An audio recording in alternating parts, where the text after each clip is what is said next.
Stay ఇస్తూ మరి ఈ టైటిల్ మరి ఎవరైతే ఓనర్ టైటిల్ అనేది డిసైడ్ చేయాల్సింది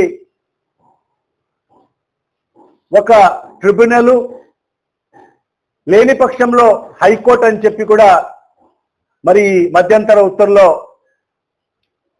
మరి వెలువడించడం జరిగింది.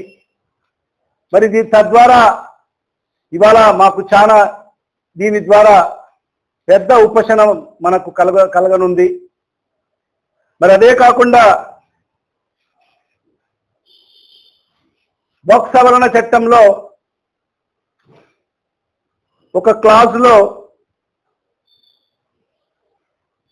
ఏదైతే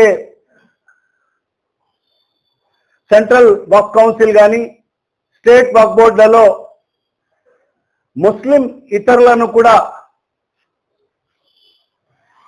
అవకాశం కల్పించాలని చెప్పి కూడా మరి ఆ చట్టంలో పొందుపరచడం జరిగింది. మరి దాంట్లో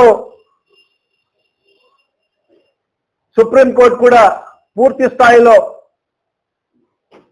ఉపశమనం కలగకపోయినా మరి సుప్రీంకోర్టు మధ్యంతర ఉత్తర్వులలో మరి సుప్రీంకోర్టు చెప్పింది ఏంటంటే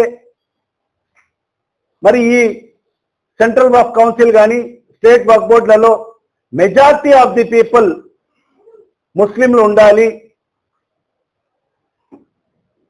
మరి అదే కాకుండా మరి ఈరోజు సెంట్రల్ వక్ఫ్ కౌన్సిల్లో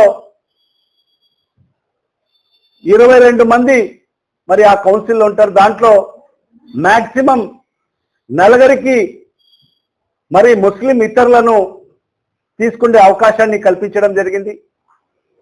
మరి అదే తరహాలో స్టేట్ వక్ఫ్ బోర్డులలో 11 సభ్యులు ఉంటారు.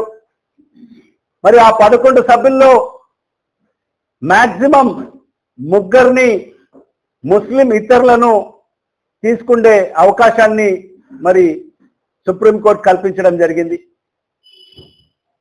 మరి ఇంకోటి వక్ఫ్ సవరణ చట్టంలో వక్ఫ్ బోర్డుకు సంబంధించిన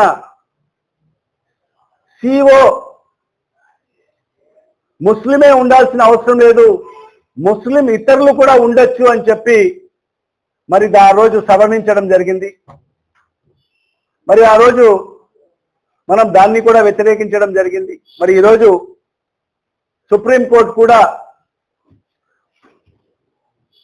పూర్తి స్థాయిలో మరి స్టే ఇవ్వకపోయినా మరి దాంట్లో స్పష్టంగా